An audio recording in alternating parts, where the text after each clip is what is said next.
I'm going to give a couple seconds here to let a couple people get in and talk about some crap. People don't understand. Or they don't want to understand. Their problem. Here it is. Establishment right and the Trump hating left over the volatility caused by Trump's change in tariffs is everywhere. Good luck tuning into a podcast, a television show, picking up a paper. What's up, without C4? being told how terrible these decisions are and how Trump doesn't know what he's doing. You actively have to work to find somebody like you who says, let me tell you another way of looking at this, and try to disabuse some of these establishment types of their very, very well-held wisdom. So VDH, your thoughts on the tariffs? Well, there is a lot of misinformation. The first thing is that I know this, I'm like you, I have a 401k and it's been really hurt, but Donald Trump did everything Wall Street wanted his first term. Tariffs are the best thing America can do right now. Help our economy. He deregulated, he cut taxes, he encouraged accelerated depreciation, and the market went up, Megan, 65% under Donald Trump. Higher than even Biden, even though that he suffered through the. There's some interesting information coming up here. I was looking at the Dow when it's 37 or 38,000. It's pretty much where Biden was in 2023. And over the Biden and Trump 8 years, it's gone up 100%. It's gone from 1,800 when Trump first entered office up to 38 low point. But if you look at wages, and this is what it's all about, even though the productivity over the last 50 years has almost doubled per worker, wages only went up 35%. Yeah. Now, as far as the psychodrama goes, in other words, we lost 65% of our buying power because of our work. But 10% of the country owns 93% of the value of the stock market. Hold on. Listen to this right here. This is very, very important. That, but 10% of the country owns 93% of the value of the stock market. Okay, 10% of the country owns 90% of the stocks. So I can tell you right now, when the stock market crashes, only 1% of us will feel it, because 90% of the stock market is owned by the top 10%. That means only 10% of America is going to feel the pain of the stock market falling. Those people are going to push that pain down to us. That is the problem with how the stock market's set up right now, because those 10% of the people own 90%. Well, the 401ks will go down, they'll go back up over time. And the 1% is those 401ks, because the 401ks don't add up to that much of the stock market. What America's trying to do right now, and Trump said this in his last administration, we need to purge the CCP from our stock market, our companies, and our government. We've been doing that over the past 7 years. There's congressmen whose girlfriends who were CCP agents and spies. Thinking of this one guy from Georgia, his girlfriend, I know he was on the defense committee too, and his girlfriend was a CCP spy. See, so all these CCP, 2 people in Oakland just 6 months ago got busted for being spies. And they actually, I think the mayor of Oakland was one of them. See, so we're getting rid of the CCP agents, because if you don't remember, during the first Trump administration, the insurgents in China gave us a list of 5 million CCP agents actively in America. No news stories told about this. See, they own or are part of that 10%, because that 10% is mostly, I would say, CCP owned. And what's going to happen is we are purging the CCP from our stock market. BlackRock, Vanguard, those people are owned by China. And what you have to understand about China is China does not separate government and private industry. That means if if a quote unquote private industry, if a private industry owns part of the stock market, it's a private industry. But if a private industry is owned by a country, then it's not a private industry. We perceive it to be a private industry because it's got a company name, but it's not a company. It's actually an arm of the CCP, which is controlling our financing in the stock market. America can survive because, as this gentleman right here just said, it's gone up. Our stock market's gone up 100% in 8 years, from 19,000 to 38,000. We can handle a crash of 50%. What that'll do is it'll get rid of all of those CCP agents. It'll cost China more money than it'll cost us, because people don't want to realize that they control a lot of our stock market by placement of their people in positions of these companies, which the Chinese Communist government now owns because of the placement of their people in our companies. So we are getting rid of that. Trump said so in his first administration. He said we have a narrow line to walk to make sure there's no civil war. All of these things are coming into play. He said this 6 years ago. People forgotten already. I haven't. I see what's going on. It's exactly what he said. Yes, we are going to have a crash. Yeah, it can go up to 30 to 50%. I personally don't care. In the long run, that little bit of pain is going to chase out the Communist Chinese Party out of our government, out of our business, and out of our economy. And it has to happen for us to thrive, because the previous administrations, for the past 5 or 6 administrations, have sold us out for cash to the Chinese Communist Party. We have to feel the pain from that. Either that, or we submit and we become China, in which case they'll kill us like they do their own people. So we have 2 choices. Allow them to come over here, take us over, kill us, with COVID and other fake diseases, and then their fake vaccines that they want to give us. Now I'm going to get a strike, but that's cool. I'll get a strike. So I just saw a show on this channel right here about a lady, and I'm going to get this up here. Let's see. Okay, I'm looking for it now. Hold on. I watched it earlier today. This lady says China only has about 500 million people, not 1.3 billion. Let's see, where's that here?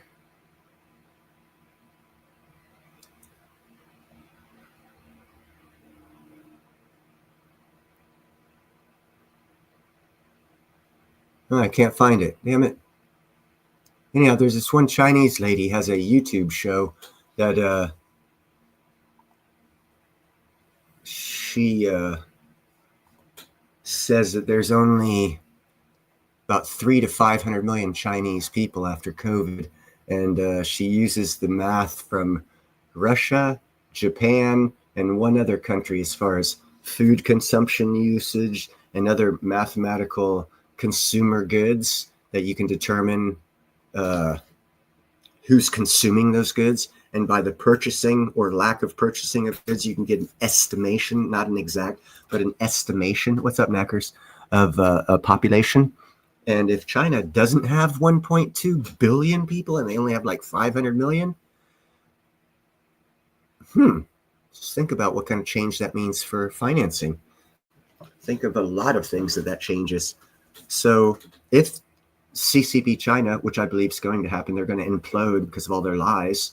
When the truth comes out about their population and everything that's going on over there, I think that they'll collapse, break apart, and any country that's tied in with China is going to fall as well. And America sees that, and we're trying to purge them out of our system. And that'll happen in a couple months when the stock market crashes. That's my personal opinion. What happened to them? If you don't remember, during the Biden administration, I don't know if you guys saw it, but I saw it. There was lots of reports of crematoriums in China running 24/7, and those little vessels that they put the ashes in of people, the orders put in for those were in the 100 million plus. I mean, they were backlogged with those vessels that you stick the ashes of humans in after they're cremated. Then those reports just stopped. So what happened to them? We'll never know what happened to them because no one wants to let us know the truth. But it has been told. Their crematoriums for over a year were working 24/7. That's never happened before. The amount of urns they needed to purchase to fill the ashes of those dead people went through the roof. So just knowing that, can you presume what happened to those people? Yeah, China killed them. We saw video of it. They're taking and boarding up high-rise buildings, not allowing anyone to come out of those high-rise buildings for months. What do you have food for a couple months? If you're in a high-rise building, do you have a pantry that lasts you a couple months? No. You hear stories of people working for Apple in China jumping out windows to kill themselves. So what happened to them, Pablo?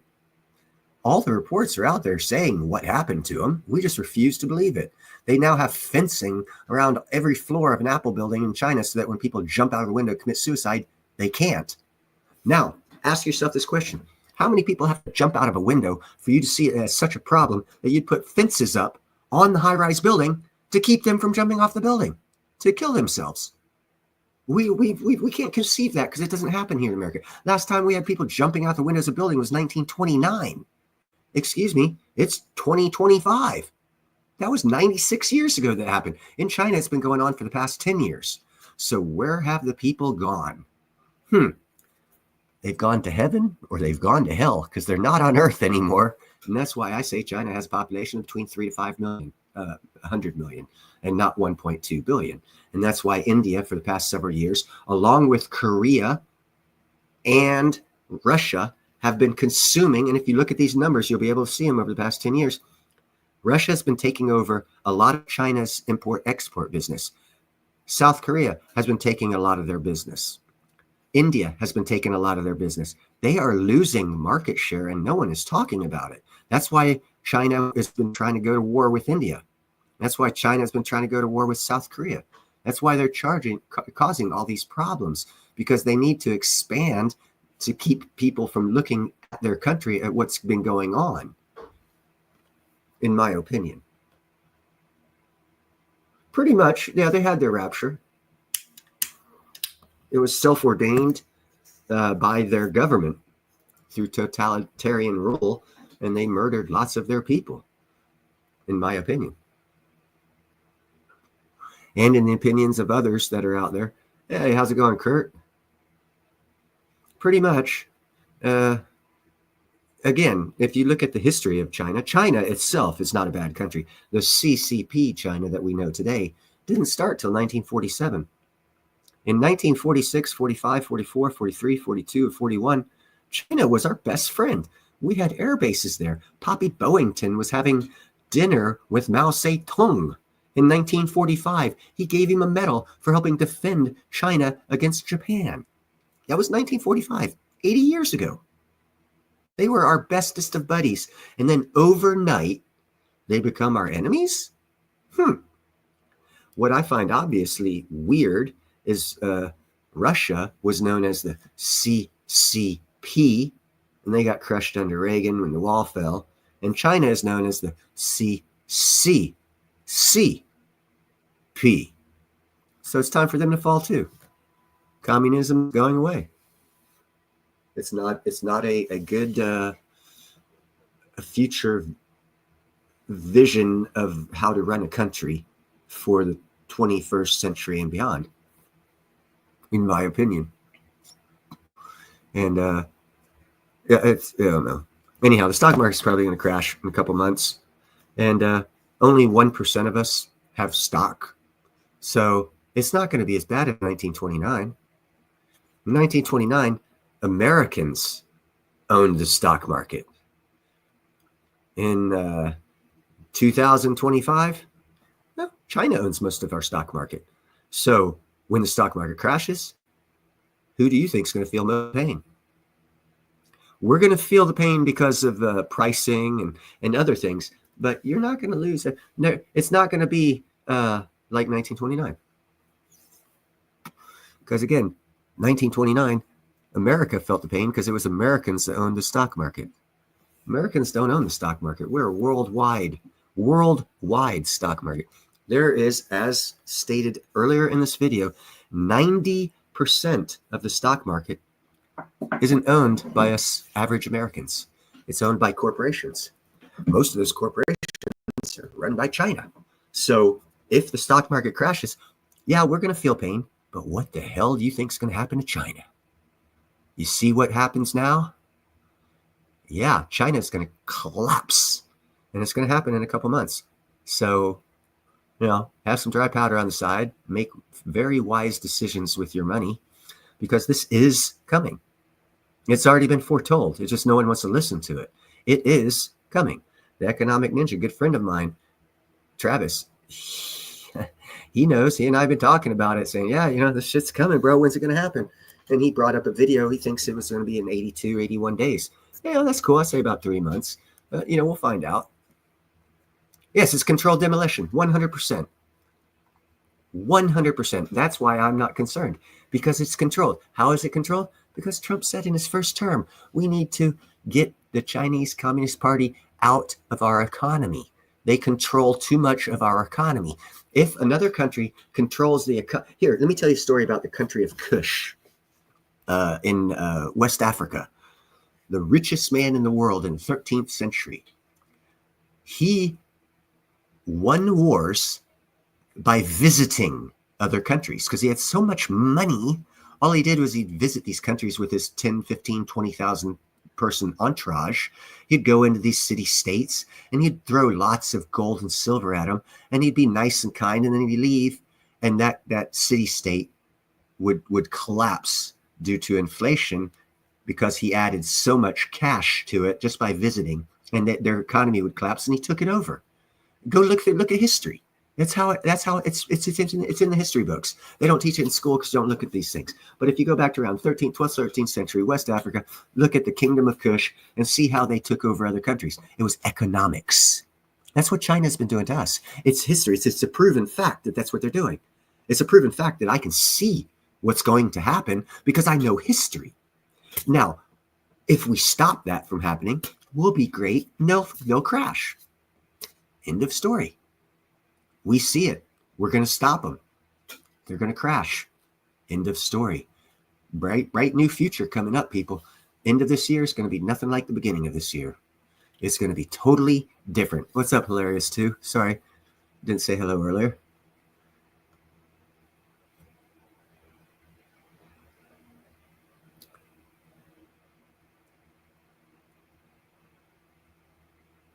Yeah, he did throw that on the gauntlet, and it was foretold that it was going to be thrown down because, Chinese Communist Party started in 1947.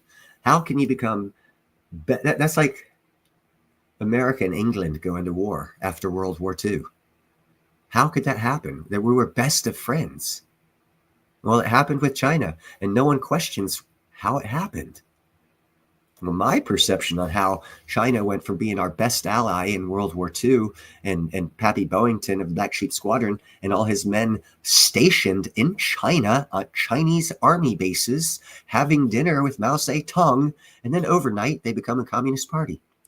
So now we do have conspiracies today about how things work. So why can't we just take those conspiracies and add them to 1947 and say it was planned? Because they needed someone to hold back on Russia, because Russia, as anyone who knows history, Patton wanted to attack Russia because he said they would be our biggest enemy and we need to take them now. That was in like 1945, 1946. Patton was killed by a drunk driver in 1949 because he was pushing too much for war with Russia when we could beat him. So they took him out. Now things are the way they are. If you add all these things up in history and you look at what's going on, it's all planned. All planned. Had Patton not been killed and been able to keep pushing for war with Russia, we would have gone to war with Russia back in the 50s. We would have knocked them out and everything would be different. So yeah, everything's planned, 100%.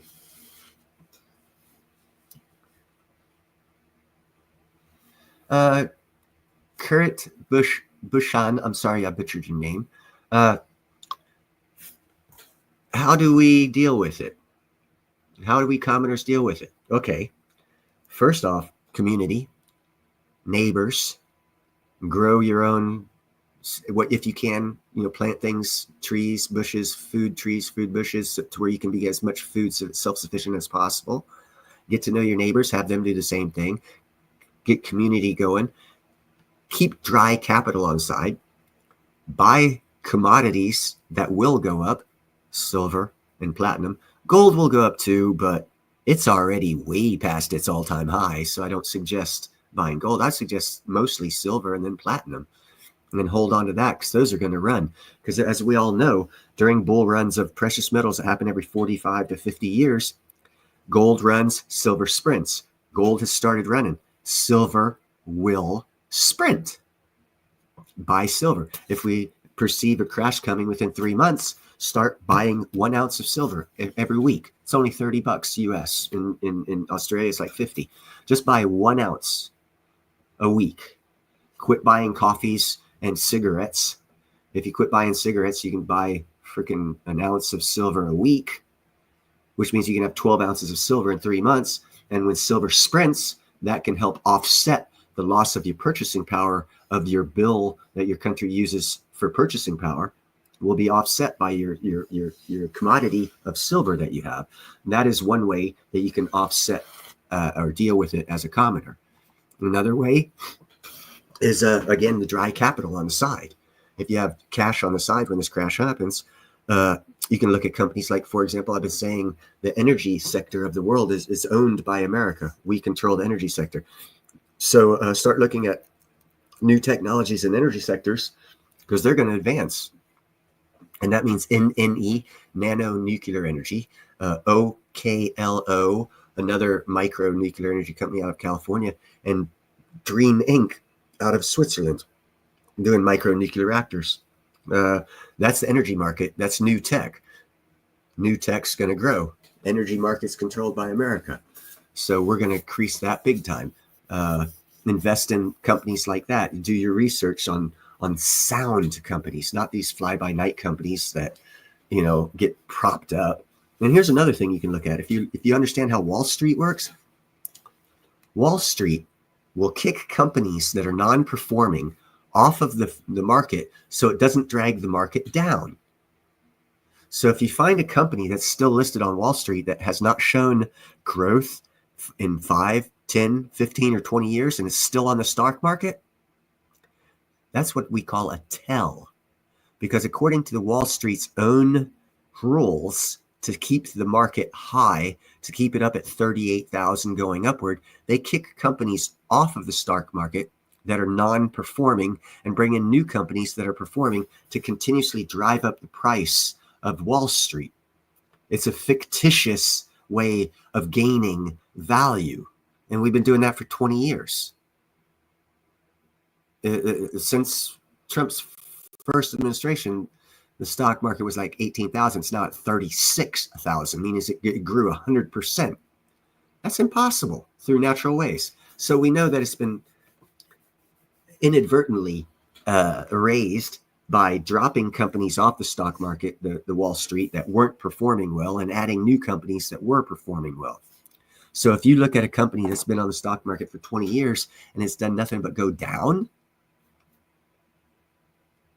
why is it still on the stock market? I'd purchase those ones, because it goes against the rules of the stock market. And anything that goes against the rules of the stock market, well, that's manipulated. And it's manipulated by someone for a reason. What? I don't know. But I could almost guarantee you those stocks will go up. Because, like, for example, MNA, hold on. Damn it. What's the name of that? There's this one stock, bookmarks. Let me see. I'm going to try to find it real quick. Where is it? MJNA. That's what it is. MJNA is a stock that's been on the stock market for over 20 years. It started out at $340. It's now down to 1/10 of a penny. It started out at $340 a share. It's now at 1/10 of a penny. It's been on the stock market for like 20 years, doing nothing but go down. What are they? They're a medical marijuana company. So when Trump and his last administration said he was going to legalize medical marijuana nationwide, but he never did, So this time he's probably going to keep, as he has been, he'll keep his campaign promise from last time. You can anticipate he will decriminalize weed, take it off the stage 1 felony drug list, and legalize medical marijuana. And when that happens, that stock that's at 1/10 of a penny, that's been on the stock market for over 20 years, is going to go up. So, and it's only 1/10 of a penny. So you throw $20 at it. What loss is that to you? That's 2 packs of cigarettes. That's 4 cups of coffee. Small price to pay for a chance at greatness. That's how you got to look at it. Small moves. You're not going to look to be a billionaire out of this. We're poor. We're the common folks. As you said, how do the common folks deal with it? Well, we're commoners. We're not rich. So just take 20 or 30 bucks and throw it at something like that. And keep an eye on it. When it goes up, if you need money, sell it. Another one is clean air metals. I know for a fact it will be worth $40 a share in about 10 years or less. Right now, it's 4 cents a share. How do I know that it's going to be worth that much? Because they're the newest platinum miner on the planet. Impala Mines, the second largest platinum miner in South Africa, is going bankrupt. So for us to, hey, what's up, Teresa? For us, Attila, how's it going, guys? For us to be able to keep platinum going on this planet, we need a new platinum mine because Impala Platinum is running out of platinum. So now in Thunder Bay, Canada, you have Clean Air Metals. They discovered a platinum vein. They're going to be pulling platinum out of the ground next month. They're at 4 or 5 cents a share. Impala right now, even though they're fixing to go bankrupt, is still at $3 a share. And they're going bankrupt. And they're a platinum provider at $2 to $3 a share, going bankrupt. And Clean Air Metals is at 5 cents a share, and they're the newest platinum miner on the planet. So what do you think is going to happen to that stock price? If the company they're replacing, Impala Mines, stock is at $3 and they're going bankrupt, and this new platinum mining company who's replacing them, meaning their stock's going to go way up to $3 too, is only at 5 cents. So make a $50 investment in them. Little things. Oh, cigarettes are cheap there? I'm sorry, knackers. Out here, they're like $10 a pack, man. If you smoke a pack a day, you're wasting wasting $300 a month. You could invest that. Another way for common folks to get over it is understand that society has made you stay as a commoner through convenience. The convenience of, that $2 cup of coffee every morning. There's $60 a month. $5 pack of cigarettes. There's $300 a month. There's $360 a month just in cigarettes and coffee. Little conveniences. You know how much that is a year? That's over $4,000 a year. So if you quit the buying coffee and smoking cigarettes, you can have $4,000 a year to invest. It's a mindset. So if you don't want to be a commoner for forever, change your mindset. And that's how you become wealthy. Stop with your little conveniences that make you feel good and use that for investment.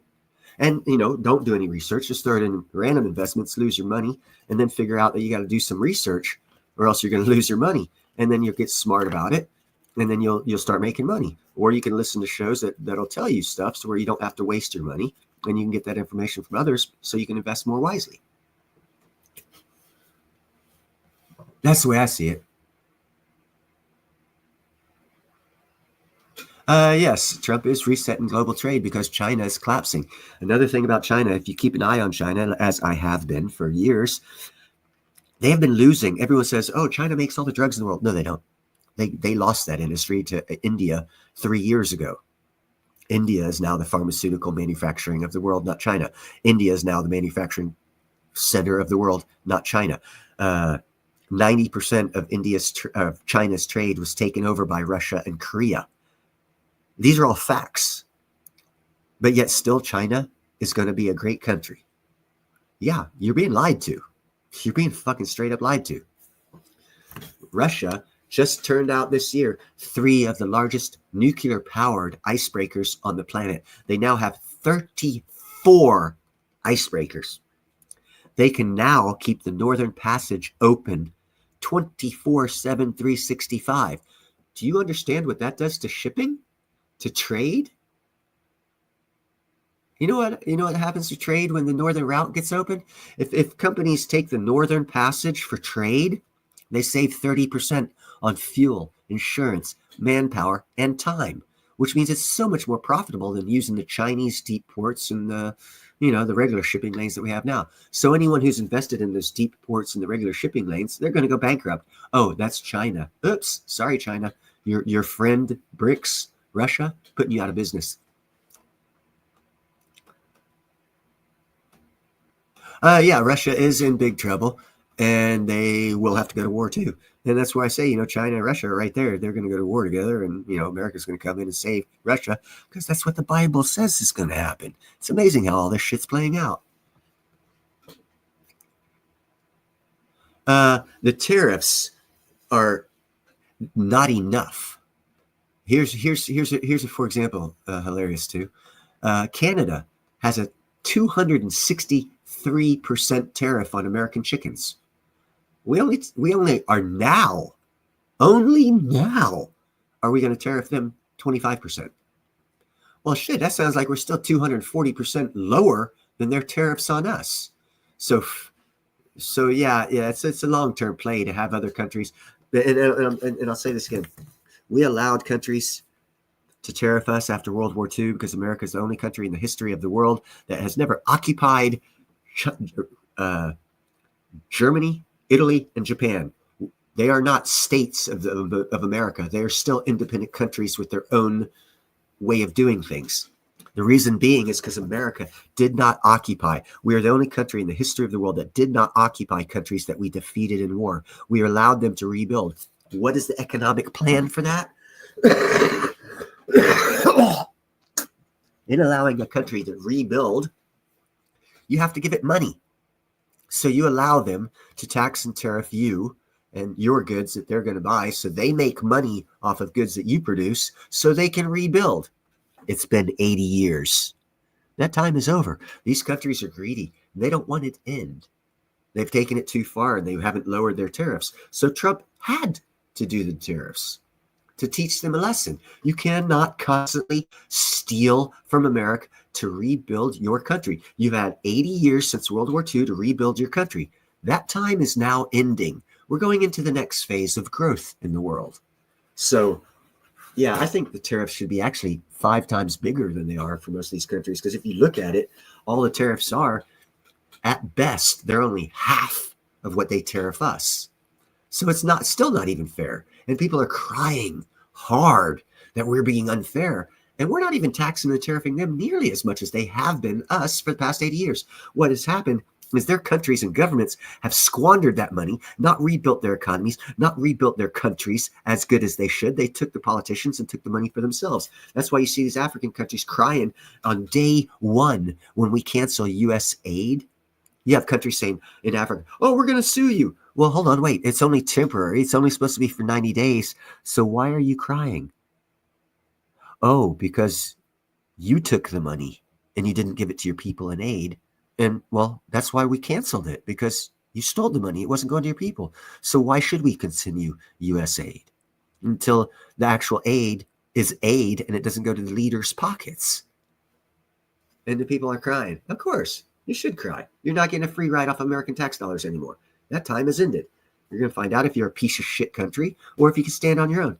Well, we're finding out there's a lot of piece of shit countries out there that have lived off of American tax dollars for 80 years. And they can't survive without us. And they're telling us we're pieces of shit and to fuck off. So they're gonna go the way of the dodo bird. And that's the reality. Because along with economics, you got to look at history. Because economics just doesn't happen. It's caused. Something happened to cause that. So you got to go back in history and find out what was the cause of it. And if you go back in history long enough, you'll find out, hey, there was this world war and everyone was freaking broke as fuck after it was over with. How did those countries rebuild? Boom. That's a good question. Ask yourself that and go find out. And then you'll find out since World War II, they've been taxing and tariffing us unfairly because we are gracious enough to have rebuilt their country and not occupy them. Those are facts. Undeniable facts that you can research yourself. Don't listen to the news because they're not going to tell you that because that's not their narrative. Their narrative is make America look bad, make Trump look bad because they're losing all the free money that was given away to them. Because over time, we started things called NGO, non-government offices. that we give trillions and billions of dollars to, and it's all fraud. We're ending that. It's amazing what's happening in this world. Oh, yeah, it'll definitely make the Panama Canal a lot less needed. And also, Thuranda, new information just came out about the Chinese companies that are controlling that. And they were they were charging American companies twice every other country. There was a lot of bad shit that the Chinese Panama Canal control did. And that's why when America came in and told Panama, hey, check this out, we're going to take it back because you guys are idiots. You sold it, and now the people you sold it to are screwing us, and we gave it to you. We're not going to allow that. And no country should. But yet everyone who cried about America being dicks, get the fuck out of America because they were screwing us. We gave them a multi-billion-dollar operation, and the only thing we told them is don't screw us. And then a couple of years later, they sell it and screw us. Fuck them. And now everyone's getting the FU treatment from America because they've been screwing us. Every human being in this chat, Attila, Thuran, Hilarious, Hunter, all you guys, during myself included, during our whole lifetime, we've been financial slaves to the world. We're used to it. We're used to being slaves in America, financial slaves to the world. We were born into it. Now that's changing. That's why it's so new to us, because it's never happened in our lifetime. We were born into financial slavery where every country in the world was taxing and tariffing us so that they could grow their economies and make their people happy. And we still had to do it too. We still had to earn money. We still had to make ourselves happy as they're stealing from us. And we grow up from birth day one till age 57, which I am now. And I have still been taxed and tariffed by other countries. Most of the money I earn goes to other countries. I want that to end, man. I want some of that to be back here in America. Let's make us great again. I'm tired of seeing my brothers and sisters in the street who served in wars that America is shitting on because we're giving money to Africa so that those leaders can get their second wives and third cars. Who gives a fuck about their second wives and third cars? We have Americans in the streets. It's time for this shit to end. Thank you very much for showing up, Knackers. I appreciate it very much. He is in Australia, for everyone who doesn't know that. That's why it's 2 a.m.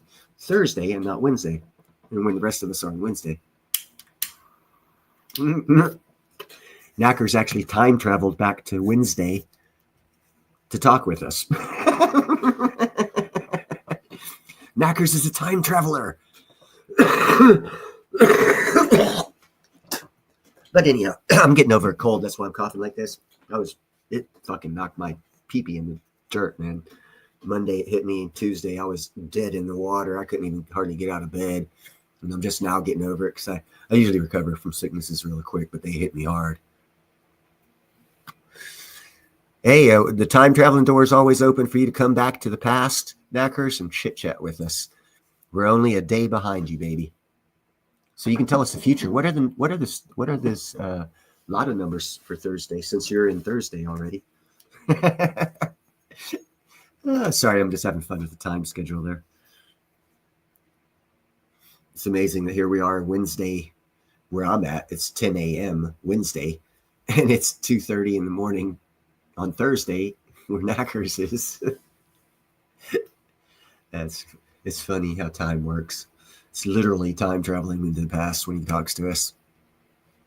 But only from our conception of how we placed reality and time on this round earth. Can that be possible? So actually, it's not time traveling. It's only our conception of time that he's traveling. That's a deep subject. We'll get off that one.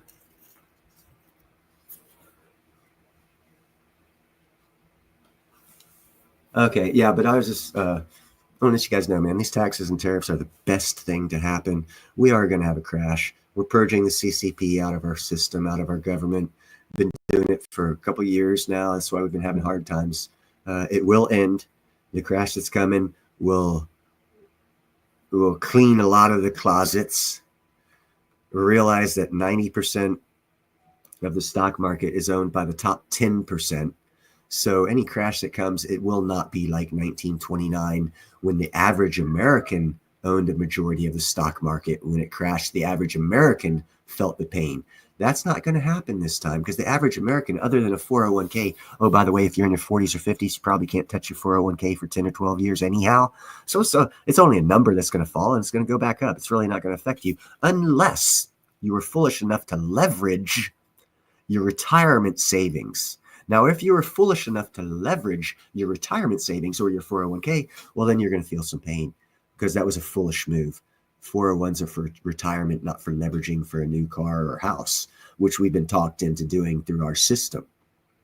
So a lot of Americans will feel the pain because we made foolish decisions and we decided to steal from our future retirement for the here and now. That's never a good thing. But that's the way we were taught to think. And the way you should be taught to think is if you need more money, go earn more money. Don't leverage what you have. Because if you leverage what you have and things go south, you're going to be in the streets homeless. So you got to think ahead of time. How bad do you want that money? How bad is it? Is it worth what possibly could happen? No one looks at future events in this world of ours to see what possibly could happen in the future to their finances. Everyone thinks, oh, it's always going to be, tomorrow's always going to be better. Tomorrow's always going to be better. It's always going to be great tomorrow. It's always going to go up. No one ever thinks, hey, if I leverage or I take a part of my 401k and I get some money out of it early to help me out now. Well, hold on. Your whole mindset's fucked up because that's not what retirement's made for retirement. If you need to leverage your retirement to live good now, you might want to consider downsizing how you live.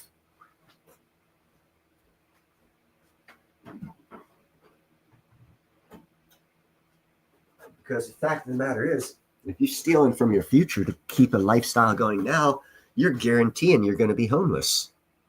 Because think that thought through. You're taking from your future 401k, spending that money now. What do you have for the future? God, I hope the future's good for you. I hope we don't have a crash if you do that. Because if we do, you screwed yourself because you leveraged your future to pay for a lifestyle you wanted to keep for your own personal reasons. Rather than do a little extra work to keep it, you decided to leverage your future. And in leveraging your future, you made sure that the future had to be good. Because if it's not, your future's not good. Those Americans will feel the pain. They made improper decisions. That sucks for them. I might feel the pain too because I'm going to be early retiring from my union end of this year. And my union retirement might go away. Yeah, so I might feel the pain, and I actually didn't leverage my future. So we are going to feel some pain. But if you have silver, platinum, other assets, and you look at decent stocks, American stocks that are low, that really can't go down any lower, those would be good ones. But what I would probably do is I'd buy silver and hold a lot of cash on hand. So that way when the crash does come, if the stock market goes down 30% and you buy into it, you just made money. You secured yourself a future. But you can't have the thought process of it being like crypto and it going to go back up in 3 days.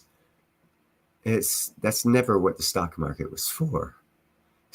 People have made it to that because of greed. The stock market was there for you to secure your future growth.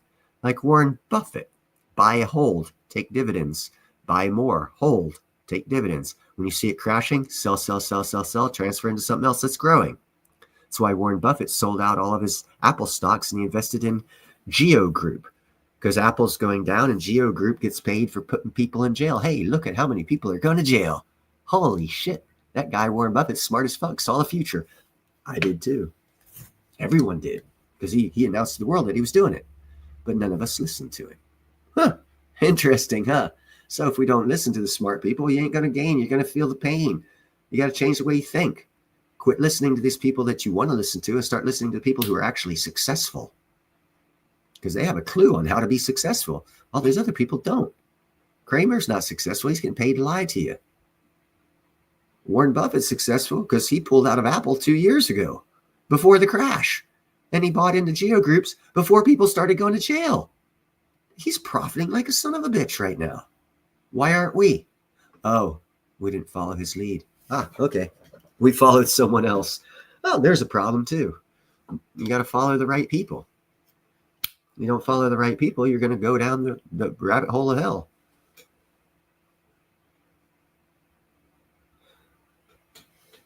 What's up, Quiltanen, excuse me.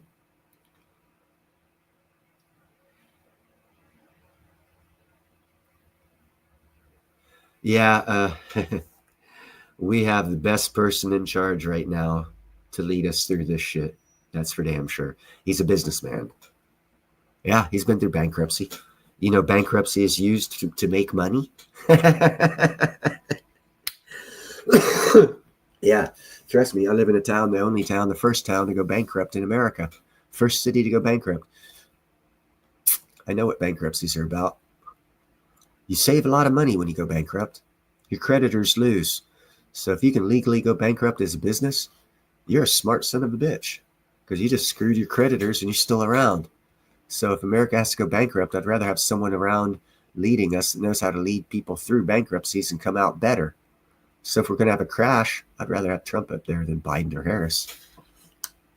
Hell, I wouldn't even want to be in charge myself right now during a crash. But yeah, the deregulation is where it's going to boom America's economy. And if you keep an eye on things that have been going on, we've got almost $3 trillion worth of new investment in building and manufacturing coming to America from other countries. We have European manufacturers no one's talking about closing their shops down in Europe, coming to America to build. Why? Because I told you, by 2030, electric prices and energy prices will be 75% cheaper than they are now here in America, not in Europe. And those companies that can't move in Europe because they're too big have already started purchasing micro nuclear reactors so they can provide their own power, because they already know that prices in Europe are going to go through the roof because they're not set to be power independent as America is. America controls the energy sector of the world. So if we do have a crash, I would look to the energy sector. Again, nanonuclear energy, OKLO, and Dream Inc. are 3 micro and small modular reactor companies that are being fast-tracked by the nuclear regulatory agencies here in Idaho, in America here, to be able to turn out their product. These are all foretelling of the future. If America controls the energy market of the world, America controls the world. We'll be fine. We'll be fine. Just make sure you invest properly.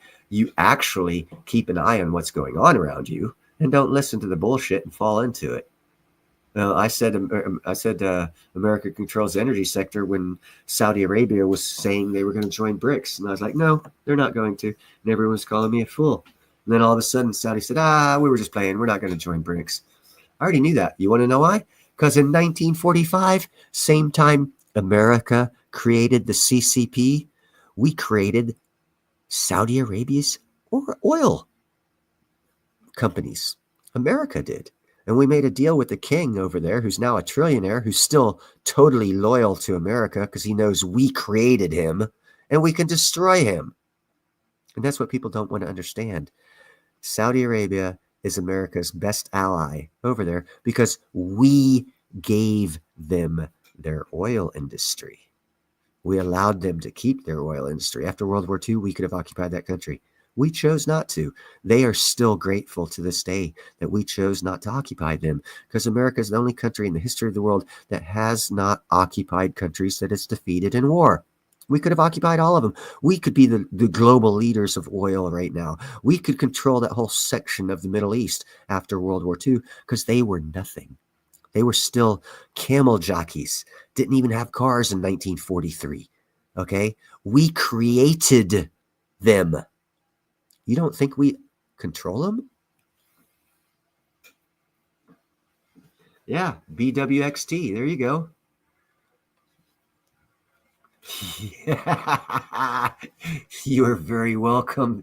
See, so William, that's an energy call I made when I found out that Rolls-Royce was going to sign a contract with the English government to create an SMR for their moon base by 2030.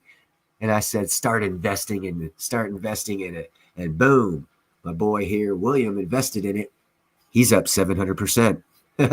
So I'm very happy you made that investment, Will. And now I'm telling you another one. Nano Nuclear Energy, OKLO, and Dream Inc. They're all micro-nuclear and small modular nuclear reactor companies that are upstarts, just starting. They're going to be bigger than Rolls-Royce. They are going to be the Tesla of the energy market. They are going to be responsible for new mines of precious metals opening up in northern Canada and Greenland. NNE is going to be responsible for that. They're going to control the energy sector. They're going to control who gets to mine by buying their product. Because right now in northern Canada, there is no electrical lines going up to these areas. And if you look at Canada, you see it would cost tens of millions of dollars to put up electrical lines to go to these areas where all these mines will be located. The reason why they do not locate those mines there now is because micro-nuclear reactors aren't available right now. As soon as they are, you're going to see northern Canada light up with all kinds of new mines and mineral projects. And that'll be coming. You can look for that for investment opportunities, because nano nuclear energy is going to open up other industries because they allow them to have power. So if in northern Saskatchewan, where there's not a town within 500 miles or a road that has electrical lines on it, you're going to see a mining company open up without electrical lines going to it. How can they do that? It'll be a micro-nuclear reactor. And as soon as they put that micro-nuclear reactor 500 miles away from any electrical line, that's going to open up 3 or 4 more mining companies to run lines 20 miles from that micro-nuclear reactor to their valley so they can mine in that valley. And you're going to see lots of opening of mines in northern Canada because of nano-nuclear energy. Ain't that cool? Those are things you can look to invest in. They'll take off. What you got to look at is everything's planned. Our economy's planned. We're not going to open up the whole world and allow people to research the whole world and open up every mine all at once right now. That'll crush every economy forever. Things are opened up in sequence. As I said, Impala Mines, the second largest platinum miner in the world, is going bankrupt. They're going out of business. Who's going to replace them? All of a sudden, out of the blue, Canada discovers a platinum mine, a platinum vein, and they're going to mine it. Wow, good timing. They can replace Impala Mines. That means we can keep their platinum industry going. We can keep our technology going. Whew. Did we get lucky, or was that planned? Because quiet, Silver. Because I'm telling you right now, the next platinum mine within 10 years will be found in Chile. Because those mines in South Africa, they're all going belly up. They've been mined to the bottom. They're fixing to run out of platinum in those mines. There's nothing they can do about it. They're running out. New mines are going to have to be opening up. Canada's opening up one. Chile, my prediction, will be the next one within 5 to 10 years to discover platinum and open up. I mean, it's not a discovery. What it is someone who can look at a map and say, what's the geology of South Africa that gave them all the platinum mines? What's the earth and the crust and all that like? And then go to other areas of the country or the world that are exactly the same. Boom, there's going to be platinum there too. That's just how it works. Yeah. So yeah, there's going to be another platinum mine opening up, and it's probably going to be in Chile, because back in the 1500s, the Spanish conquistadors gave the name to platinum because they found so much of it they couldn't melt it down to send back to Spain, and they threw it away.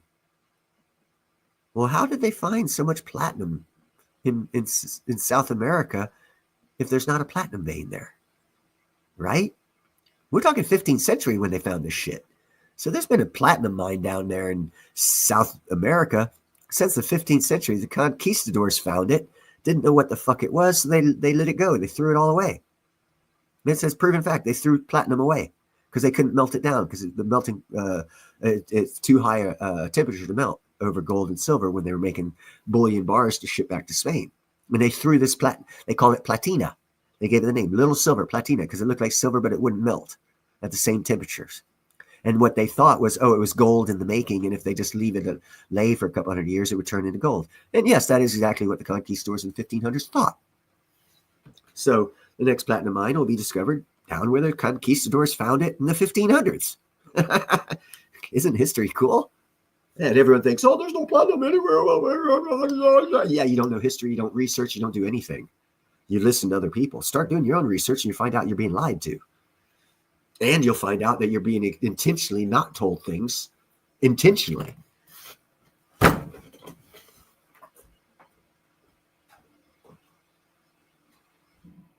all planned, people. As soon as you realize that and accept that as a reality, you'll be able to make better investments. Instead of thinking, oh, well, I think I know. No, go find out for real. Learn history. History will tell you what's going to happen. You just got to be able to look at it and notice it and realize it and then act on it. Don't listen to other people. Find out for yourself. Once you start finding out information for yourself, it never stops. You start learning more and more, and then you start making better investments.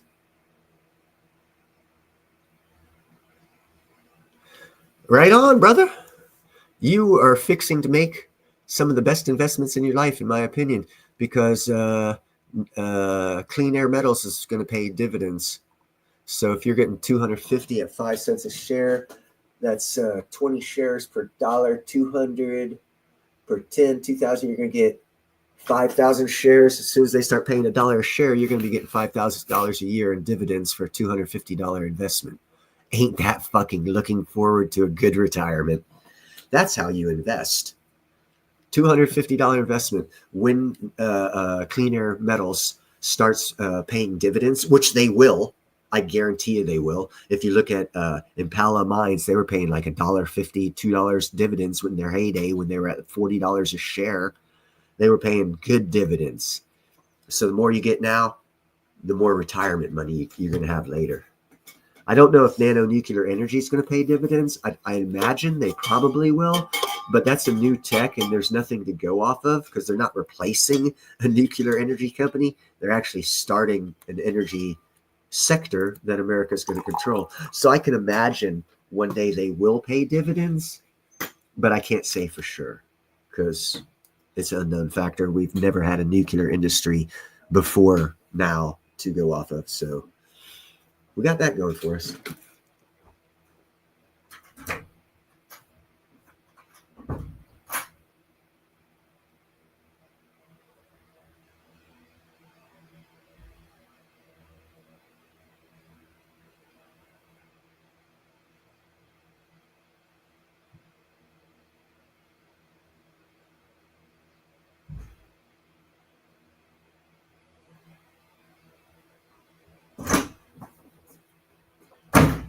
So what all do you think about that?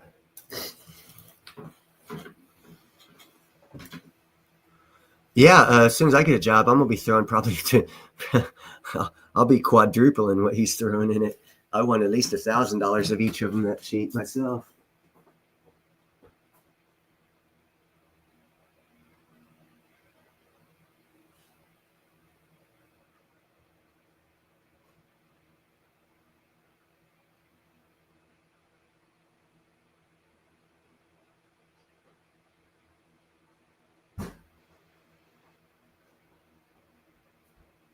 I think I told William about Rolls-Royce. It was about 2 years ago or so, about there. So in 2 years, it's gone up 700%. So if my calls are as good,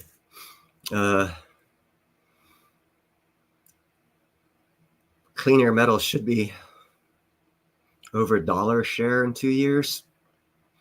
And nano-nuclear probably be a couple hundred a share because they're doing nothing but growing. Nothing but growing. They have nothing but upside. Total upside.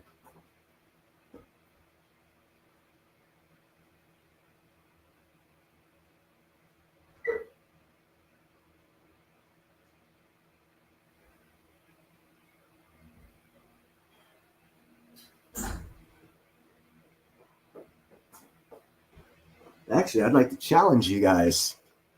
Take some extra money, throw it in those stocks like C4 is doing, and keep me informed of how much money you're making.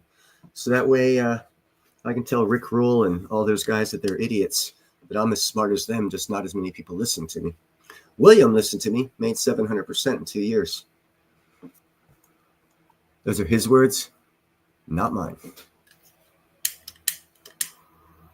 And to show you how stupid I am, I'm too poor to have invested in it, but I'm smart enough and a good enough of a person to keep passing information on so that if I can't take advantage of it, some good person will be able to take advantage of it. And that's why I'm telling you guys about all of these freaking stocks, the ones I'm mentioning. I can't physically, financially take advantage of them right now. Yeah, it's actually 4 cents for clean air metals, 4 to 5 cents a share.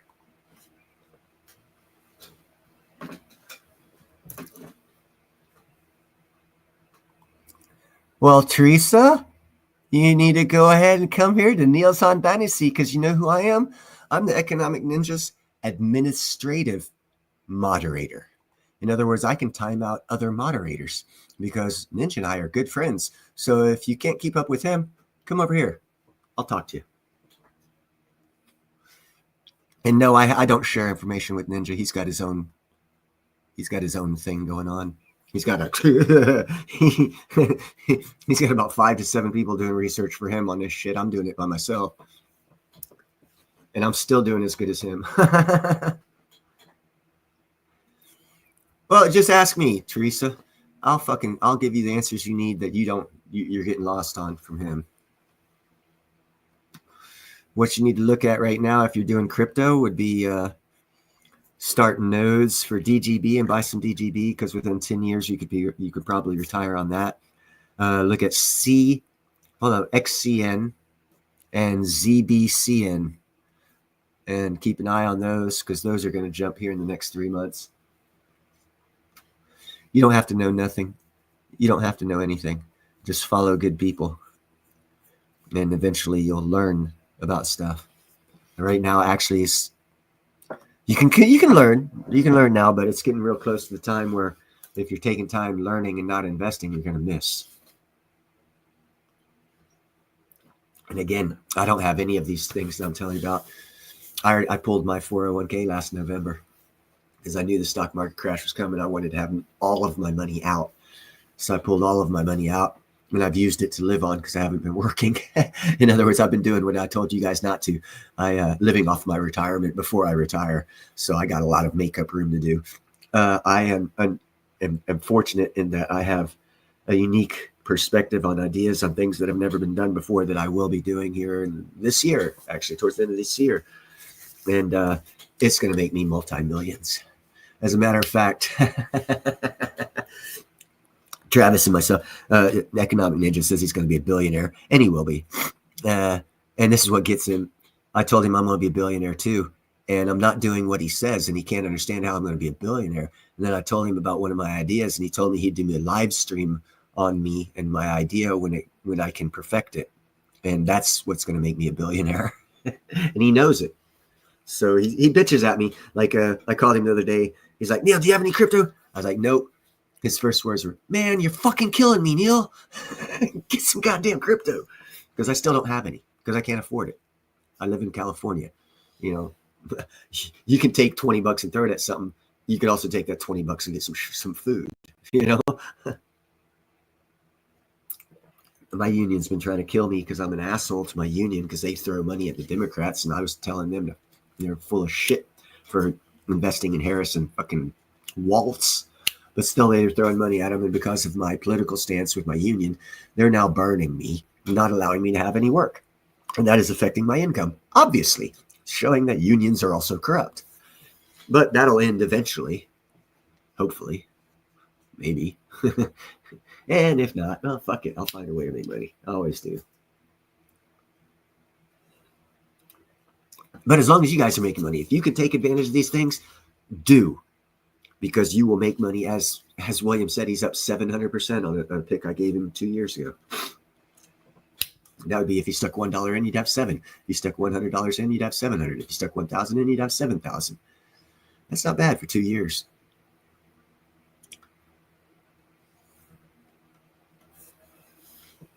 But that's and back on tariffs, they're going to help America big time.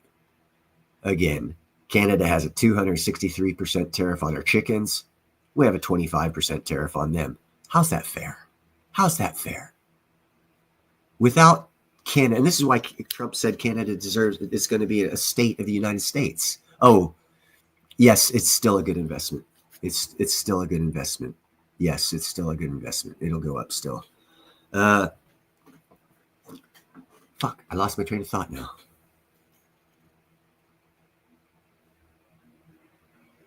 Oh well, I'll get back on the train of thought here eventually.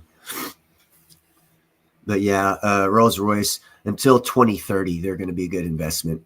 And actually, in 2030, when they deliver their small modular reactor to the English government to be launched out to the moon to be used as a power plant for a moon base, it'll jump again because they're probably going to be one of the first to do that. And as long as they're leading the way, their stock's going to go up. And until I hear about another country ordering a micro or small modular reactor for lunar base, I don't see Rolls-Royce losing any shares of their company. Yeah, it's going to be rough. Next 3 months, it's going to be real rough. But that's where the good companies will make it through and the bad companies won't. And the bad companies are the ones that have CCP fucking people leading them. And oh, hey, check this out. Everyone says BlackRock owns all the real estate in America. Good for them, because BlackRock is, from my understanding, controlled by CCP. So if we have a housing crash, guess what happens to BlackRock? Ooh, they go belly up. That means we just purged the stock market of one of the largest CCP-controlled companies in the stock market. So is it planned destruction? Huh. Yeah, it's planned. Total planned.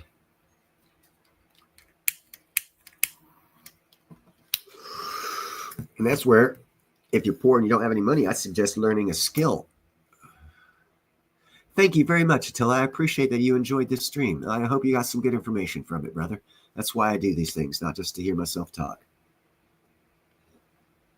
I love hearing that people learn stuff and get good information, and I'd even be happier to find out that you invested and made money off of it, even though I'm not.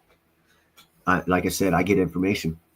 It'd be a sin for me not to give people this information. Because if I can't make money off it, why the hell can't you?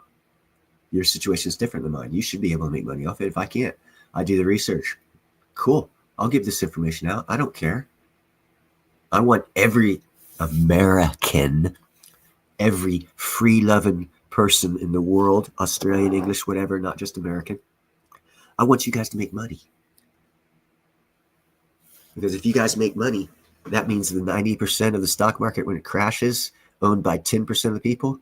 When it comes back, hopefully it'll be owned by 50% of the normal folk and only 50% of it owned by the rich people, which means we'll have taken back 40% of our country economically.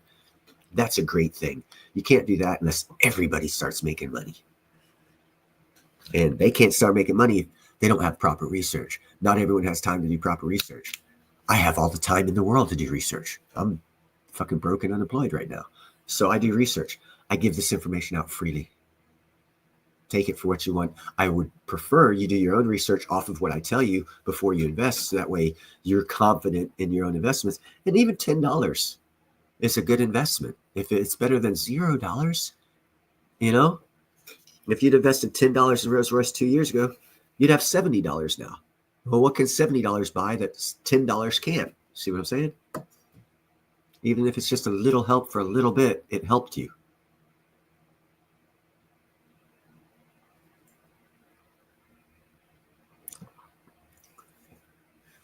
And good information given out here. What's up, Chad? Cool Timans giving out some good info here. And that's very important that you get to control it. Chad, I love saying his last name. Wolfslegend Steiner Hausenbergerdorf. I challenge anyone to say that 3 times fast. I don't think I could. I might could. Let me take a little bit.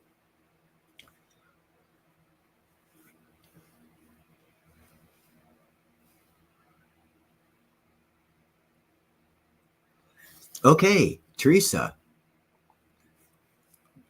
What I would say, I don't know how much it is, but get 100 ounces of silver. It'd be about $3,200. Get 100 ounces of silver right now. Order it today. That's what I say, because it's less than $30. And if a crash is coming, like I believe it's going to come within 3 months, it might be $100, which means you'll have made a lot of fucking money. None of us are financial advisors here, brother. None of us are. We're just independent individual people who freedom loving, who want to see other people succeed and give information that we have freely for other people to use. That's all this is an information exchange. Take the information for what you want, to your advantage, call it bullshit, whatever. That's what this channel is for, exchange of information, so that people can succeed and get their own blueprint for success and do their own research based off of other people's research. Because I want to see every one of you guys as a millionaire by the end of this year. Because that way you can invite me to Hawaii, since I won't have any money.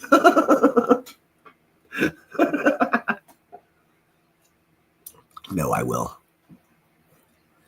I'm one of those last minute guys. It's like when you're down to 2 seconds and you need someone to hit that 3-pointer from halfway across, throw the ball at me. I'll do it. This year is going to be such an awesome year.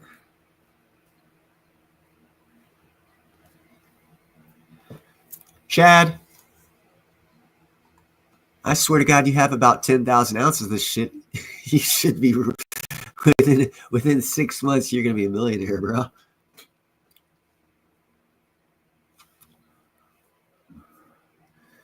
Because trust me, you look at ratios. Everyone talks about ratios. It's like 100 to 1, 101 to 1 right now, silver to gold. And it's typically 60 to 90. So that in and of itself says it's a good buy. But in looking at the same ratios, look at gold to platinum ratio. Oh my God. It's even better than silver to gold. It's like fucking 1,000 times better than the silver to gold ratio. That's why I'm such big on platinum.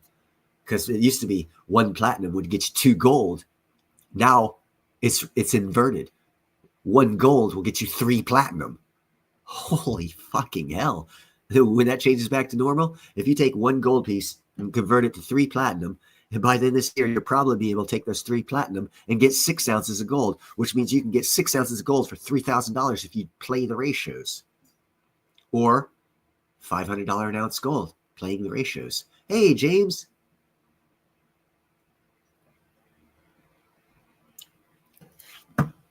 And I can tell you the reason why platinum will go back up to its normal is because China and BRICS are losing control of the platinum industry. South Africa and Russia are the only countries in the planet, both BRICS countries, that control platinum. They control that industry. Hold on, wait. Clean Air Metals. It's a new platinum mine. It's in Canada, North America. The next one will be in South America. So the whole platinum industry is moving from BRICS to the West. When that happens, the manipulation ends, and platinum will be twice gold's price. Like normal. Like before 2011, all the way back to 1800s, where platinum for over 100 years was twice the price of gold up until 2011, when South Africa joined BRICS and signed on to China's One Belt Road Initiative. That's when platinum started dropping. If you can't make a correlation of a 150-year chart inverting because of contracts, get off this channel. I've given proof positive that the manipulation of platinum is by China. And the reason why they manipulated it is because they have foresight. Everyone says, oh, China's smart, they have foresight. Yeah, they do. They knew in 2011 that in 2024, they'd have to buy half the world's supply of platinum. And they didn't want to buy it at $6,000 an ounce. They wanted to buy it at $1,000 an ounce, because that means they made 500% profit right off the bat by controlling the price of platinum. And they were able to control the price of platinum by having BRICS. South Africa joined BRICS, and South Africa signed up to the One Belt Road Initiative. The end at the beginning. They signed their death warrant as soon as they joined BRICS, and signed up to the One Belt Road Initiative back in 2011. It's taken 14 years. Look at South Africa now. Yeah, tell me I don't know what the fuck I'm talking about. One thing I know about is South Africa and platinum. Sorry, guys. I'll mute.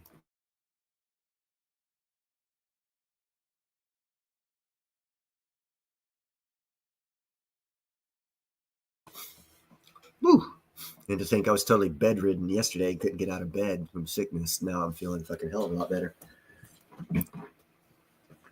I only get hit for 24, 48 hours with the sickness before it goes away. A very robust system. Then I got good drugs. The ones they don't allow you to have. Oh, talk about Basel III. Yeah. See, once it comes into full enactment, Basel III, it was signed in 2008 after last financial crisis by all the countries in the world. And Basel III, when fully enacted, makes silver a tier 1 asset. No one wants to talk about it. Not even Chris Marcus wants to. I got in an argument with Chris Marcus of Arcadia Economics over silver being a tier 1 asset. He was telling me, Neil, I know what I'm talking about. You don't know what you're talking about. I said, Chris, you're an idiot. Check it out. And then he had Vinny Vince do a show that told everybody silver is a tier 1 asset when Basel III comes into full enactment, just like I told Chris Marcus. So I have been able to change Chris Marcus of Arcadia Economics' view on precious metals. I've been able to change Rick Rule's vision of platinum in the precious metals markets. So this stupid freaking unemployed ironworker named Neil Hahn, Prince of Platinum, has been able to control 2 precious metals people in the precious metals markets that are bigwigs. And I've been able to change their minds on things because I know more than them. And I only have 7 people watching right now. You guys are really getting some good info here.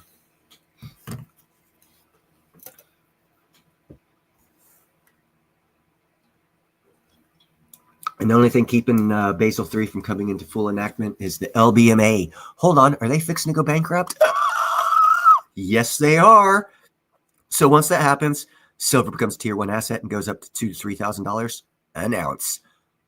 Teresa, buy yourself some silver with that 401k. About 100 ounces right now. End of the year, you'll be pretty damn happy. Might be able to buy a house, pay cash for it. But it could take 2 years. It might not happen that fast. I don't know how a worldwide crash, how quick we recover from it, because there's nothing in history to go off of to be able to say how long we'll recover. But looking at things, I do believe, and I've said this often, I'm sure you've seen it, a V-shaped recovery is baked in. And the reason why I say that is because with this crash coming, the stock market going down 30 to 50%, everyone freaking out. Hold on, wait. Let's go back to history. After the 1929 crash, what did America do to bring ourselves out of it? Well, it was called the 6 companies, for which Kaiser was one of them. Kaiser is the one who did the Liberty boats in World War II. He was also now it's a hospital chain. But they were one of 6 companies called the 6 companies that built the Hoover Dam after the Great Depression to employ Americans. Now, having said that history, let's go back to now. So let's go back to the future. Trump has already set forth a bill. Congress has put forth a bill called the Shipbuilding Act. It is a national security requirement. It is going to happen. It's going to be fast-tracked. Every port in America is going to be retrofitted, and we have to build no less than 200 1,000-plus foot long boats as fast as we can. What? Yeah, that means Idaho's port, all the ports on the west and east coast, all the ports up and down the Mississippi and Missouri are all going to get federal money to be retrofitted and modernized, creating jobs. And then all those ports are going to be tasked with building boats, also creating jobs. So as this crash happens, job creation is going to happen, just like the 6 companies when they built the Hoover Dam. The new Hoover Dam project is going to be port infrastructure and the Shipbuilding Act, because to build 200 plus 1,000 foot long ships takes a lot of manpower and a lot of business and a lot of work. And it'll also get us out of a recession. Definitely can't go wrong with buying a 100-ounce bar.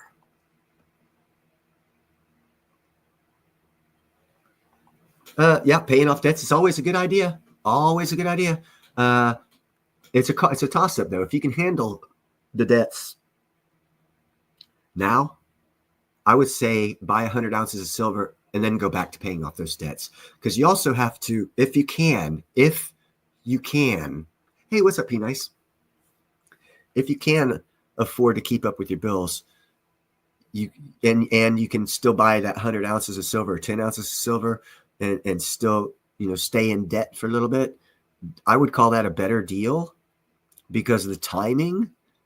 You'll probably make more off of that silver to be able to pay those debts off after you sell the silver than if you didn't have that silver and only paid off debts. But that's a personal choice, your personal financing. And one way I'm going to make money, I got outside right now growing. It's been growing for 2 weeks because I always start my plants early. And I'm going to have some big buds this year. Be nice. I'm going to have some huge buds. And I'll probably make some money off of that too. Like I say, I grow silver every year. And if it goes up to 1,000 an ounce, I'll still get silver for free because I sell a pound of weed for $1,500. That pays for an ounce of silver, and that weed only costs me water because I don't use chemicals. I just use water and let it grow naturally, and it's some damn good shit because I take care of my soil. I grow soil.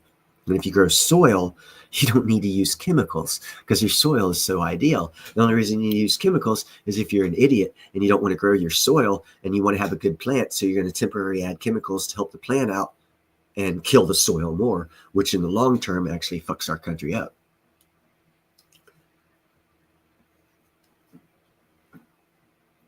Oh, you know it, baby. You know it. You know it. And then the reason why the Shipbuilding Act is such a good thing is because it's going to be a national security bill.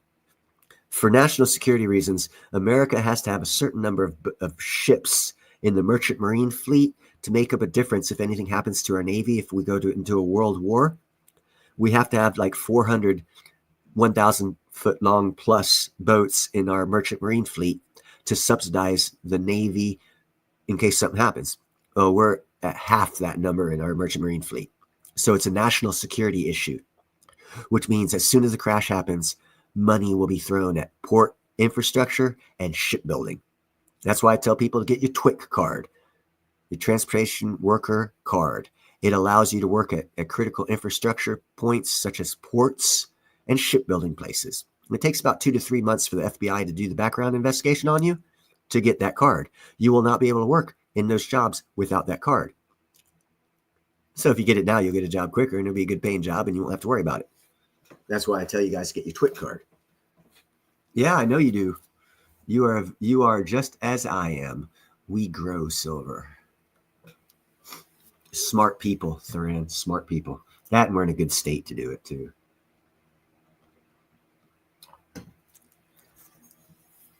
Smart people make money wherever they can. That's why I say learn a skill. Because you know what's going to be a worthwhile skill? Welding. Because you can't build ships without welders. Yeah, they're going to use robots, but you got to understand how robots work, man. Robots can't be used for welding handrails and ladders onto steel because it takes too long to set them up and it's too little welding. So they're still going to have to use humans.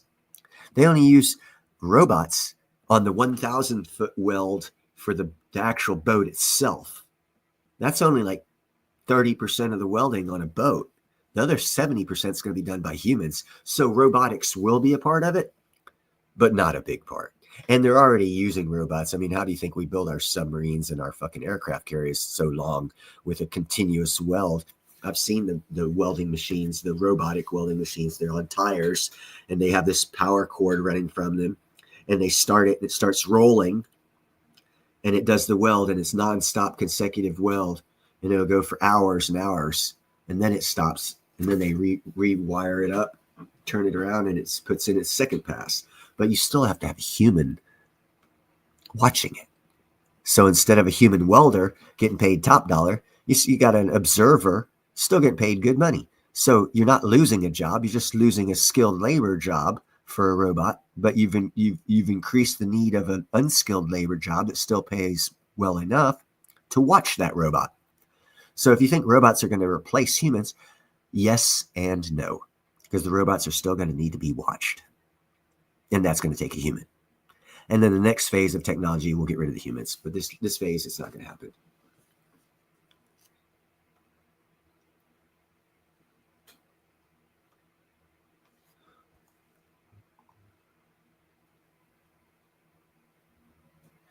Boy, howdy. And that's where most of the robots come in. That and aluminum welding.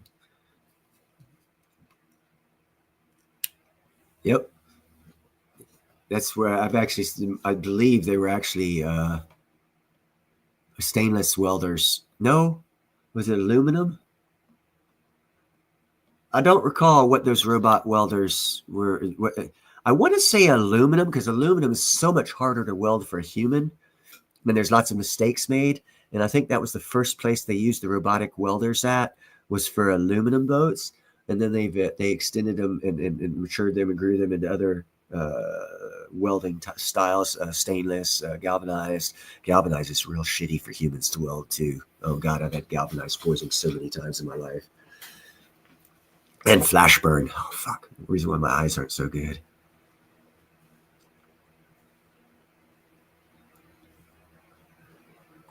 Then buy yourself some silver. Then buy yourself some silver, girl. Yep.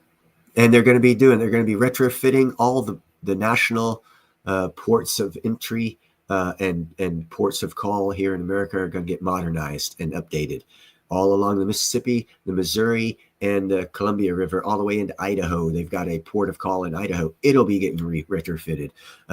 St. Louis, Missouri has a port of call. It'll be, so even inside interior of America is going to have port work. It's not just along the outsides, along the water of our country that's going to have the work.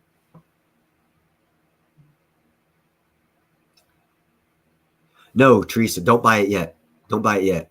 Don't buy it yet. Wait 5 or 6 months. Price will probably be 30% cheaper. See, yeah, there you go, James. You're on top of it, James. I said 5 to 6. You said 4 to 6. Yeah, okay. You're right, bro. You're right. Yeah, wait 4 to 6 months, like James says, not 5 to 6. Because yeah, once silver starts running. After gold runs, silver sprints. Once silver starts sprinting, house prices are going to be part of the cause of that. And houses are going to be dropping. Silver is going to be skyrocketing. And that's when you do the changeover of your own silver into a house. James, you're on top of it, bro. You are so on top of it. Yeah, you can afford it, Teresa. That's bullshit. Don't lie to yourself. If you take that 401k, you get 100 ounces. Take my challenge. This is a Neil Hahn challenge to Teresa. You take that 401k that you got from your ex-husband, part of it, $3,200, get 100 ounces of silver. Within 4 to 6 months, as James said, you will be able to put, if silver goes up to 1,000 an ounce, you'll have $100,000 to put down on a house, girl. I'm looking at houses right now that cost $100,000. So you could pay a fucking house off with 100 ounces of silver. Now, I plan on that. And everyone will tell you that too. Economic Ninja will tell you, everyone will tell you. Silver, you'll be able, there's guys out there saying 10 ounces of silver is all you're going to need. I don't believe that. 100 ounces, I believe. But that's irrelevant. Get it. Better to have than have not.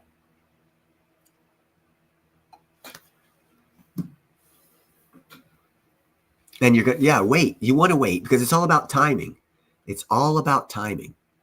You don't want to buy when the market's good. You want to buy when the market's bad. Right now, the market's good. Actually, no, it's not. There's a house I've been showing Travis the Ninja for the past year and a half. I showed him. It was in the Huntsville, Alabama area. Started out price. Check this shit out.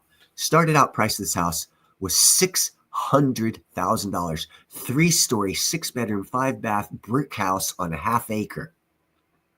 $600,000. You know how much that house is now? They're trying to sell it for $330,000. It is almost 50% off. I would buy it, but it's not enough land. I need more than a half acre. But damn, that house is nice. Brick, 3-story brick house, 6-bedroom, 5-bath. Oh my God, it's gorgeous. It's just only a half acre land, and that's like a deal breaker for me. But you could buy that house right now at half price, almost $30,000 over half price. And if the housing market crashes further and it goes down like 275 or 250, holy shit, I might buy that house whether or not it has enough land or not, just because it'd be such a good damn deal. No, it only gets taxed. It gets taxed at the purchasing price. So when you buy it for $300,000, it'll no longer be taxed at that $600,000 mark. It legally gets taxed at its purchasing price. So yes, right now it's still getting taxed at $600,000, although it's only $330,000. But once it's sold, that tax rate gets reset to the new sale price, which lowers it by 50%. And anyhow, Alabama is the 49th lowest property tax in the nation, 0.02%. So it's like 1/5 of 1% sales tax or property tax. So it's at $600,000. If you were getting charged, it would be what's that, like fucking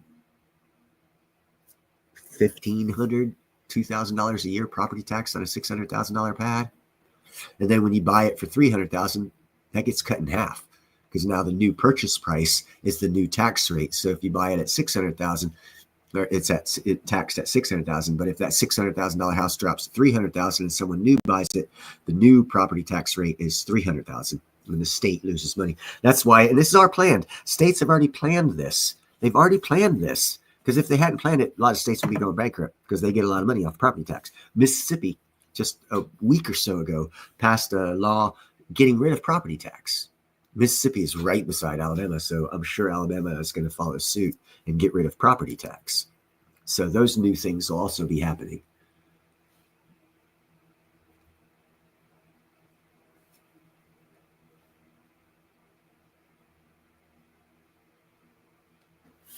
Well, consider moving to different parts of the nation too. Don't just stay in one area.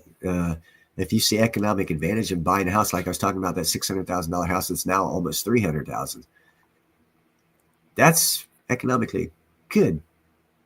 Good buy. You're going to find, Quiltanen, that every state here in the next 5 years will be competing for people to move to their state. And this is going to be so awesome for the American people, because it's going to go back to the 60s and 70s where states will be competing for you to live there. Lower property taxes, better housing, better schools. And that's going to be a thing. That's going to be a thing again. Oh, we've got the best schooling system in the Southeast. You want to live here because your kids will get better educated.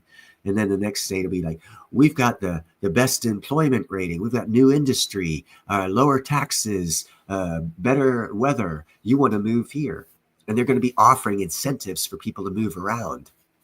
And that's going to be awesome for the you and me. And that's why I was telling Teresa right now, consider moving, because that trend is coming, where states are going to be competing for people to move there. And they'll be offering them great incentives to do so. Hey, thank you very much for showing up, my man. And yeah, go ahead and handle your business, brah. Keep the dream alive. Keep working for it.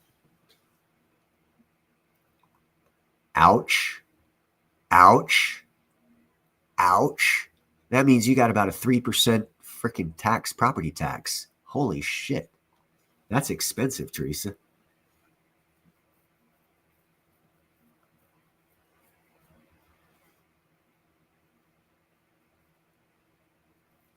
Yeah, they've got a lot of stuff to do on the state level, depending on how corrupt the state was and how greedy they were on the property tax thing. I like warm myself, Chad.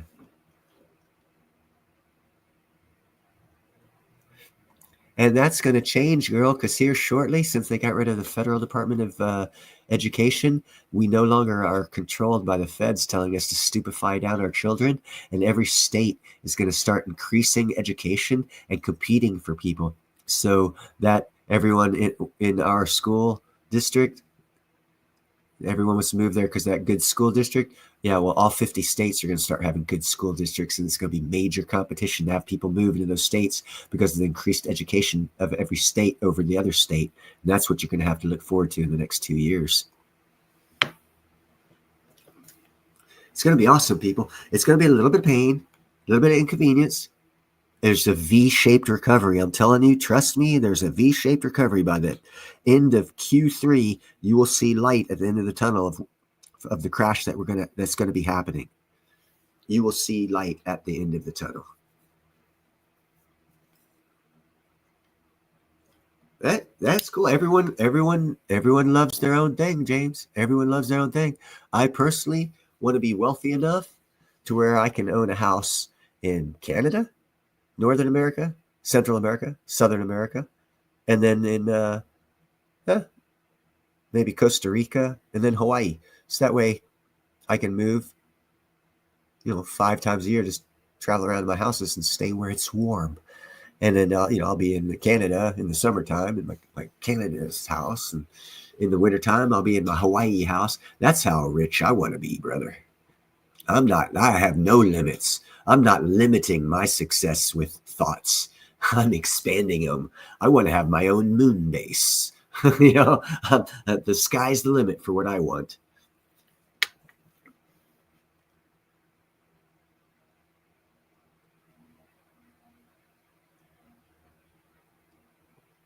I appreciate that, brother.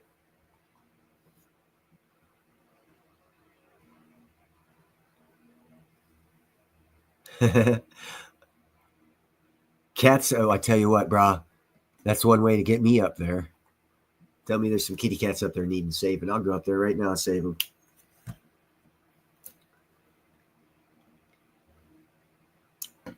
And actually, that's probably going to keep me on Earth. I couldn't go anywhere without my pets.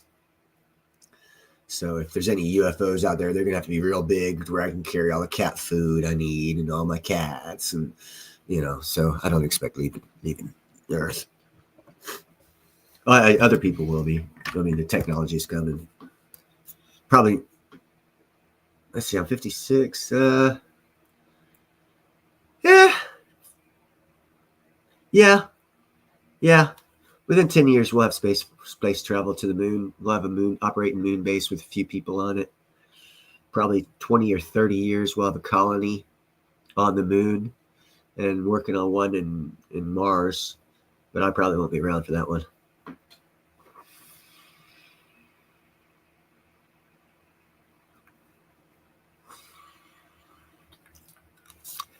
Be nice, dude.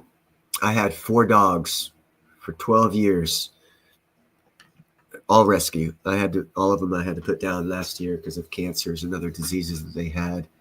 And then I started getting cats. So it doesn't bother me. Whatever the Lord sends me, I take. He sent me for 10 years. All he sent me was dogs, not cats. So I rescued dogs.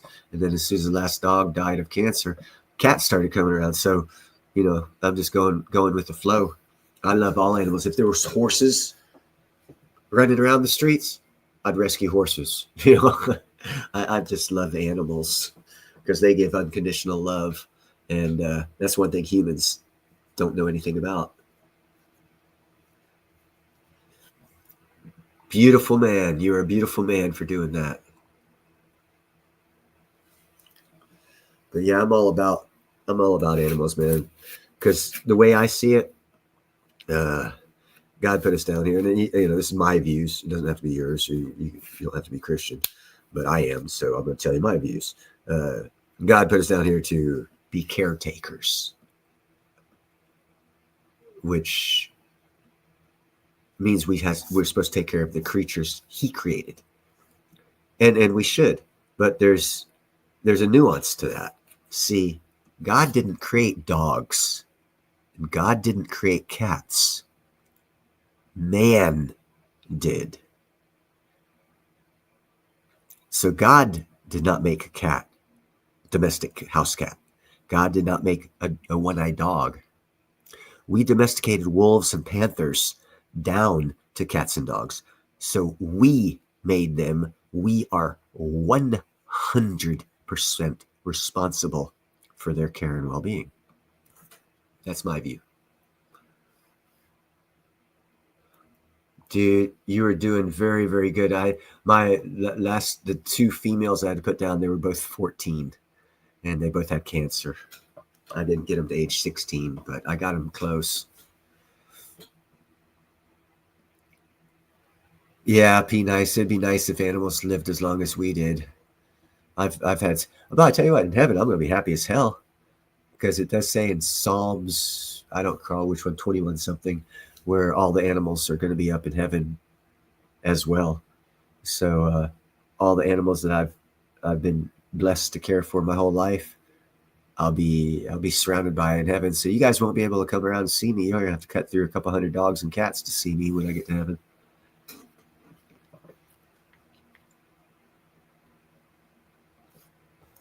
Yeah, they probably were. Technology takes that type of asset away from us.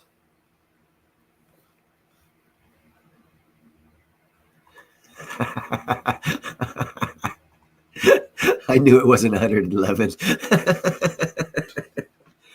And that dog would be in the World Book of Records. And you'd be one hell of a fucking...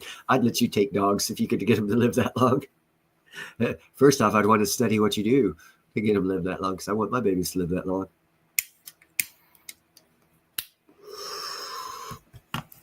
But that's another story.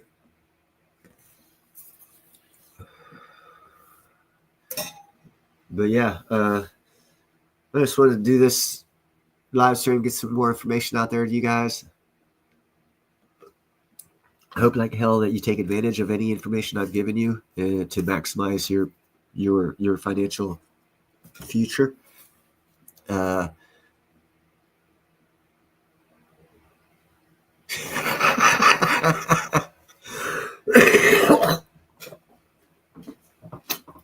Sorry, I'm still getting over this cold, coughing stuff up. But yeah, I just wanted to get you guys this information. Teresa, buy yourself 100 ounces of silver, ASAP. You will not go wrong. Like James said, like I said, 4 to 6 months, turn it around, get a house, you'll be happy. Hell, you might even be able to move your mom somewhere with you. Because if silver goes up to 1,000 ounces, you get 100,000 for 100 ounces. Shit. Man, you can pick up a $250,000 house for about $800 a month mortgage with 100,000 down. And I'm sure you're paying more than $800 now a month. So if you look at it like that, moving could very much be. And here's another thing you got to think of. I did a video on this several months ago about the buying power of the dollar. A $1 bill here in California, because of regulations and state taxes, only buys 88 cents worth of product because of state regulations and taxes. That same dollar bill, if you were to spend it in Alabama, would get you $1.12 worth of buying power because of the lack of taxes and regulations in that state. So there's a 24% increase in purchasing power for me personally if I move from California to Alabama. So if you look at your state in that aspect, you could actually do better moving to a poorer state if you get better buying power off of your dollar. My buying power off my dollar leaving California to go to Alabama, my buying power is going to increase by 24%. That's significant. Hey, what's up, Jeff? That's very, very significant to get a 24% increase in buying power, purchasing power off your dollar just from moving from one state to another. So if you look at that, that should be a view that you look at because, I mean, I could retire here in California. I'll be poor as shit. If I retire in Alabama, I can buy 24% more with my dollar. So that means I'm 24% less poor just by living in the right state. You see, there's that aspect to look at also.